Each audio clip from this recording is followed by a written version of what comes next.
Rational equations, in other words, equations with fractions. Part 1 of 2. This will be examples 1 and 2 out of 4 examples. Welcome to Mark's Math Methods. Example 1. X over 2 plus 1/3 equals 5 over x minus 1. Fractions? No. It's okay. We'll just clear the fractions. So we need to find the least common denominator. So I've got a 2, a 3, and an x minus 1. So the least common denominator would be 6 times x minus 1.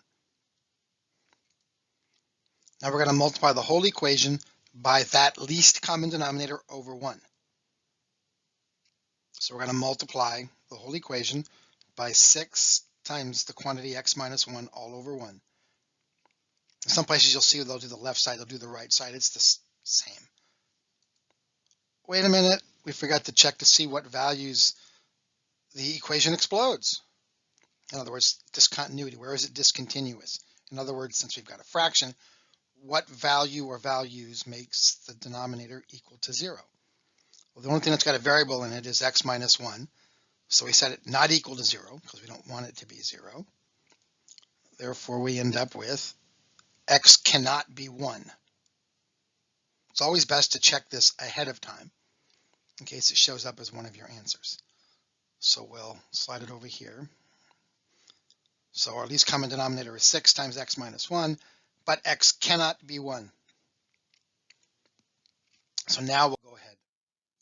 So we take the equation and we're going to distribute that least common denominator into each of the 3 terms. So we do the first term, the 6 and the 2 reduce. So I get 3 times x minus 1 times x, or 3x times x minus 1. And then the second one, the 6 and the 3 reduce to 2 over 1. So it's 2 times x minus 1 times 1, or just 2 times x minus 1. And the last one, the x minus 1's cancel. So 6 times 2 is 12. Yay, no more fractions. This we can do. So we'll distribute in order to remove any little parentheses that are left. 3x times x minus 1 is 3x squared minus 3x in the red. 2 times x minus 1 is 2x minus 2 in the green. We'll collect like terms. On the left-hand side, we get 3x squared minus x minus 2 equals 12.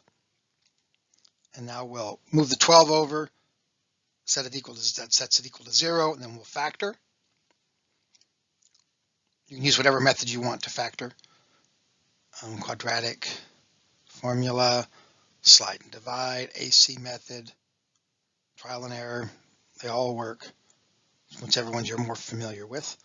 So we end up with x plus 2 times 3x minus 7 equals 0. So we set each piece equal to 0, and we end up with x can be negative 2 or 7/3. Neither one of those is the 1, so we're good.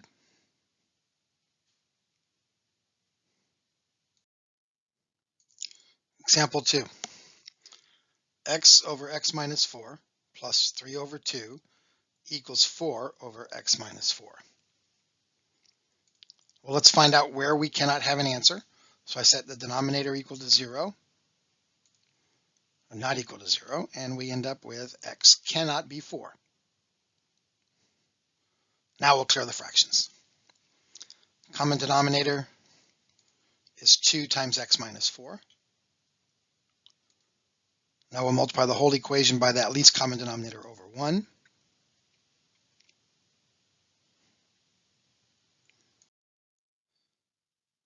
And then we distribute. So when we do the first piece, the x minus 4's cancel, so it's just 2 times x.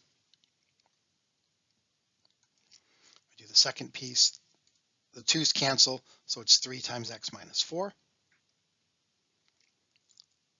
And we do the last piece, the x minus 4's cancel, and we get 8. Yay. As I said before, no more fractions. We can do this. So now we'll distribute to get rid of that little tiny parentheses. The 2x doesn't change. 3 times x minus 4 is 3x minus 12. The 8's there. Collect like terms. 2x and 3x is 5x.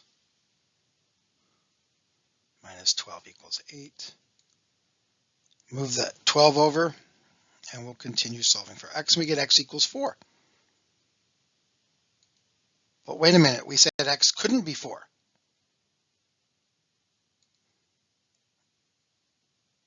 So that means there's no solution.